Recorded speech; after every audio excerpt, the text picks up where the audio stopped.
Guys, magluluto tayo ng lechon paksiw. Yung pista yan guys, yung kinuha namin sa pista. Ayan, dalawa siya guys. Ayan. Lechon paksiw siya. Kaya gagawin natin i-lechon. Igisa natin sa sibuyas bawang. At may fried chicken pa tayo guys. Ayan. Iinit ko lang kasi si Joren. Ayan. Ilagyan ko ng breading para makain ni Joren. Ayan siya. Ayan. Pang prito.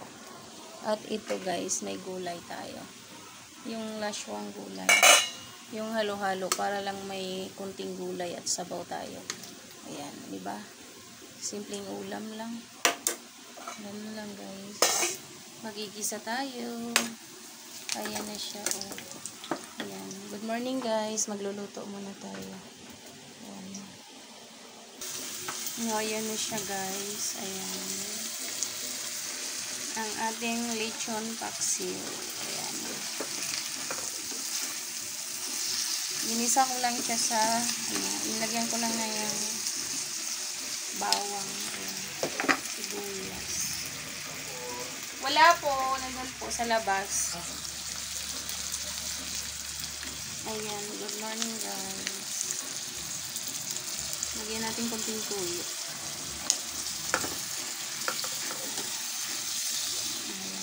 Ayan. Lang. Mahirap. Ayan na siya guys. Ang sarap niya na guys. Oh, ayan. Nami-mix ko na po yung lalagyan na lang natin na siya ng mantumas. Ayan.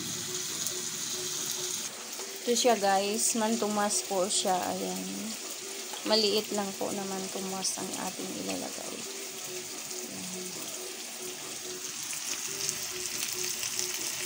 Kasi konti lang naman siya.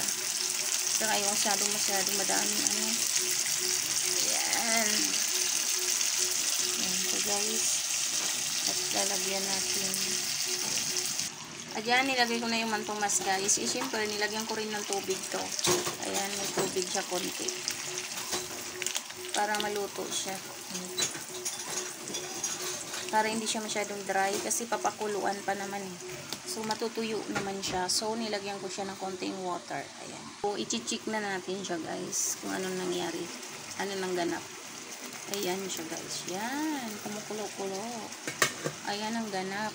Lechon paksiw. Tira ng pista, guys. Yan. Ilagay ko lang siya sa brazier. Para hindi siya masira. Kasi sa panahon ngayon, grabe, sobrang init. Ang pagkain, mabilis masira po. Ayan. Yan, good morning guys. Hanggang dito na lang po ang aking video. Kaya medyo mabahaba na. Good morning guys. Breakfast tayo. Yan lang po ang ulam namin for today breakfast. Tsaka yun, nakita nyo naman kanina may gulay tayo. Ayan. Thank you so much.